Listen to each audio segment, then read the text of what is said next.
안녕하세요. 오늘 저희가 같이 볼 건데요. 바로 파이썬으로 만든 브루트포스 공격 스크립트입니다. 웹사이트 비밀번호를 어떻게 알아내려고 하는지 그 코드를 속속들이 파헤쳐 볼 거예요. 자, 본격적으로 시작하기 전에 한번 생각해 볼까요?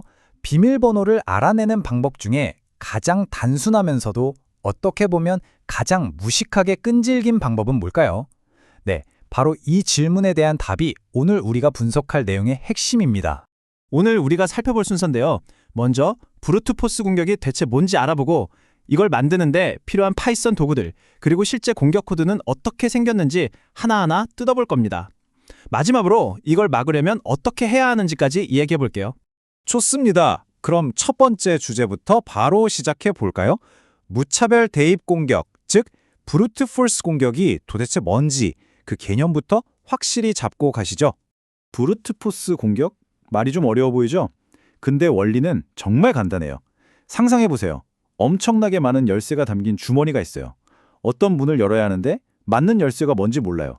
그럼 어떻게 할까요? 그렇죠. 그냥 처음부터 끝까지 하나씩 다 꽂아보는 거예요. 언젠간 열리겠죠? 바로 이 무식하고 집요한 방식이 브루트포스 공격입니다. 될 때까지 모든 경우의 수를 다 시도해보는 거죠. 자, 그럼 이런 공격을 파이썬 코드로 만들려면 어떤 도구가 필요할까요? 오늘 우리가 볼 스크립트에서는 딱 두 개의 핵심적인 파이썬 라이브러리를 사용합니다. 이 라이브러리가 공격의 엔진 역할을 한다고 보시면 돼요. 첫 번째 도구는 바로 itterToS라는 라이브러리입니다.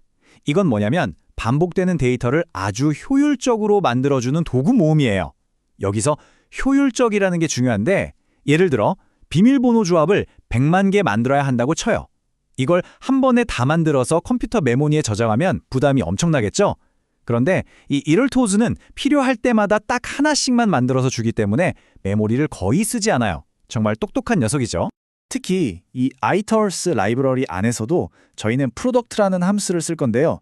이게 어떻게 작동하는지 한번 보세요.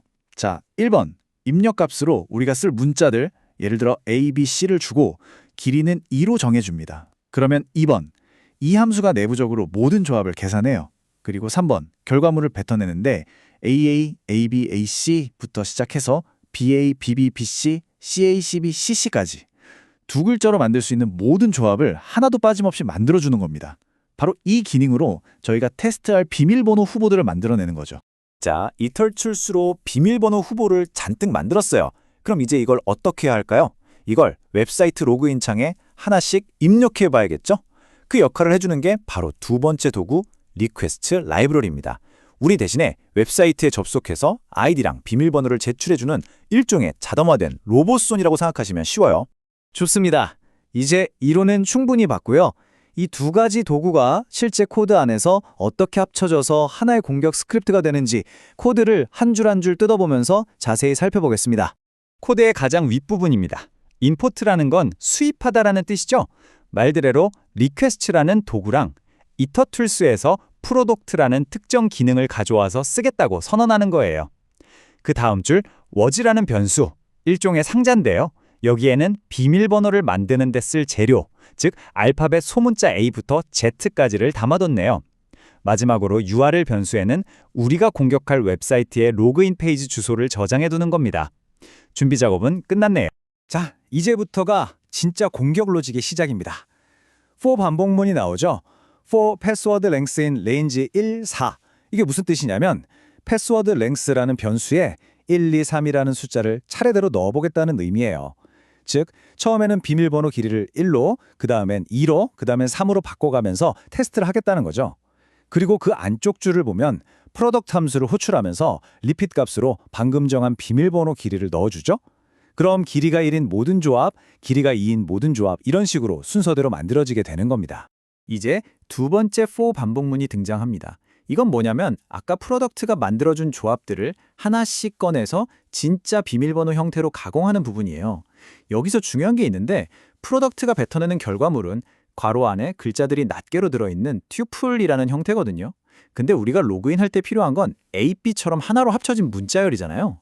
그래서 password equals 이것 join 이 부분이 바로 그 낱개 글자들을 하나로 붙여서 우리가 아는 비밀번호 형태로 만들어주는 역할을 하는 겁니다. 자, 이제 비밀번호 하나가 만들어졌어요. 그럼 이걸 아이디랑 같이 묶어서 서버에 보내야겠죠? 이 코드 해석 중괄호로 묶인 부분이 바로 그 데이터 묶음, 파이썬에서는 이걸 딕셔너리라고 불러요. 웹사이트에 로그인할 때 보면 아이디 입력한, 비밀번호 입력한이 있잖아요. 그걸 그대로 흉내내는 거예요. 로그인이라는 이름표에는 B라는 아이디를, 패스워드라는 이름표에는 우리가 방금 만든 비밀번호를 붙여서 하나의 꾸러미로 만드는 거죠. 그리고 바로 이 줄이 공격을 실행하는 결정적인 순간입니다. request.post. 아까 우리가 준비했던 리퀘스트 로봇손에게 명령을 내리는 거예요. 이 URL에 이 데이터 꾸러미를 가지고 가서 제출, 포스트해 라고요. 그러면 서버가 로그인 시도했네? 하고 응답으로 어떤 웹페이지를 보내주겠죠. 그 다음 if 문이 바로 성공 여부를 확인하는 부분입니다. 만약 서버가 보내준 페이지 내용 안에 로그아웃이라는 글자가 있다면 이건 무슨 뜻일까요? 그렇죠. 로그인이 성공했으니까 로그아웃 버튼이 생긴 거잖아요. 핑고! 비밀번호를 찾은 겁니다. 그럼 더 이상 할 필요 없으니 XYT 명령으로 프로그램을 바로 끝내버리는 거죠. 자, 그럼 이 코드를 실제로 돌리면 어떤 결과가 나올까요? 과연 비밀번호를 딱 찾아냈을까요? 한번 결과를 보시죠. 어라? 뭔가 성공했다는 메시지가 아니라 복잡한 에러 메시지 같은 게 뜨면서 프로그램이 멈췄네요? 키보드 인터럽트라고 써 있어요. 이 키보드 인터럽트라는 건 코드가 잘못돼서 나는 에러가 아니에요. 이건 키보드가 방해했다는 뜻인데요. 쉽게 말해 실행하던 사람이 키보드에서 컨트롤 키랑 C 키를 동시에 눌러서 프로그램을 강제로 껐다는 신호입니다. 왜 껐을까요? 생각해 보세요. 알파벳 소문자 3글자 조합만 해도 26 곱하기 26 곱하기 26, 17,000개가 넘어요. 이걸 하나씩 다 시도하려면 시간이 꽤 걸리겠죠? 아마 기다리다가 너무 오래 걸려서 그냥 중간에 멈춰버린 상황인 겁니다. 그리고 이렇게 에러가 날 때 같이 나오는 이 긴 글들, 이걸 트레이스백이라고 하는데요. 추적해서 되돌아간다는 뜻이죠. 이건 프로그램이 나 여기에서 일하다가 멈췄어 하고 남기는 마지막 유언 같은 거예요. 헨젤과 그레텔이 남긴 빵 부스러기처럼 어디서 문제가 생겼는지 찾아갈 수 있는 아주 중요한 단서가 됩니다. 여기서는 보니까 네트워크 연결을 막 하려던 찰나에 사용자가 멈췄다는 걸 알 수 있네요. 네, 지금까지 공격 코드가 어떻게 만들어지고 실행되는지 쭉 살펴봤습니다. 이제 배운 내용들을 한번 정리해보고 그렇다면 이걸 어떻게 막을 수 있을까 하는 가장 중요한 이야기로 넘어가 보겠습니다. 오늘 분석한 공격을 한번 정리해볼까요? 첫째, 브루트포스 공격은 그냥 막무가내가 아니라 가능한 모든 조합을 체계적으로 시도하는 방식이라는 거. 둘째, 파이썬의 etaltools.product가 이런 조합을 정말 효율적으로 만들어주는 강력한 도구라는 점. 셋째, 리퀘스트 라이브러리가 만들어진 비밀번호를 웹서버에 자동으로 제출하는 역할을 했고요. 마지막으로 서버가 보내준 응답 페이지에 로그아웃 같은 특정 단어가 있는지 없는지를 보고 로그인 성공 여부를 판단했죠. 이 네 가지가 핵심입니다.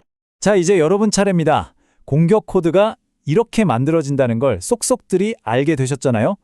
그렇다면 여러분이 만약 이 웹사이트를 지켜야 하는 개발자나 보안 담당자라면 이런 공격을 어떻게 막으시겠어요? 한번 곰곰이 생각해 보세요. 공격을 아는 것에서 그치지 않고 방어 방법을 고민하는 것이야말로 진짜 공부의 시작이니까요.